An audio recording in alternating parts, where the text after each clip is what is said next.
Professor Jayashankar వ్యవసాయ విశ్వవిద్యాలయంలో BC సెల్ని మంత్రి పొన్నం ప్రభాకర్ ప్రారంభించారు. 60 సంవత్సరాలుగా యూనివర్సిటీలో బీసీ విభాగం లేదన్నారు. ఈ క్రమంలో బీసీ ఉద్యోగస్తులను విద్యార్థులను కలిపే విధంగా బీసీ విభాగం ఏర్పాటు చేసుకున్నామన్నారు. కులగణన జరిపిన తర్వాత బీసీలకు 42% రిజర్వేషన్ల ఉద్యోగ స్థానిక సంస్థల రిజర్వేషన్లు సాధించుకోవడానికి తెలంగాణ ఉద్యమం మాదిరి అన్ని వర్గాలు భాగస్వామ్యం కావాలన్నారు మంత్రి పొన్నం ప్రభాకర్.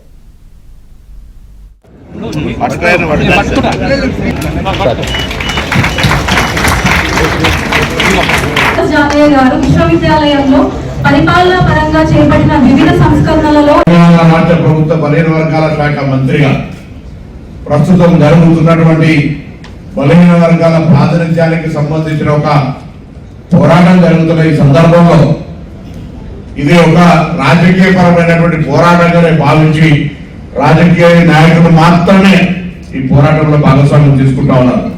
కానీ మేము తెచ్చిన ఆర్టికల్ 3 చట్టం 3 చట్టం 4 ఏ కుల గణన సర్వే జరిపిన తర్వాత 42% రిజర్వేషన్లు నాట్ ఓన్లీ స్థానిక సంస్థలు, ఇది విద్య, ఉపాధి, ఉద్యోగ అవకాశాలకు సంబంధించి. కాబట్టి ఈ వేదిక ద్వారా నేను కోరుతా ఉన్నాను, ఆ 42% రిజర్వేషన్లు సాధించుకోవడానికి ఆనాడు తెలంగాణ ఉద్యమ స్ఫూర్తి విధంగా జాయింట్ యాక్షన్ కమిటీలుగా ఏర్పడి అటు విద్యార్థులు కానీ, ఇటు యువకులు కానీ, ఉద్యోగస్తులు కానీ అన్ని వర్గాలకు సంబంధించిన వాళ్ళు ఇందులో భాగస్వామ్యమై, ఎందుకంటే నేను చాలా సంతోషంగా ఢిల్లీ నుంచి వచ్చిన 3 రోజులు ఢిల్లీలో జరిగితే మేము పిలిచింది 10 మంది అయితే 100 మంది వచ్చి స్వచ్ఛందంగా కార్యక్రమంలో వాళ్ళ స్ఫూర్తి చూస్తే డెఫినెట్ ఒక ట్రెమెండస్ రెస్పాన్స్ ఉంది.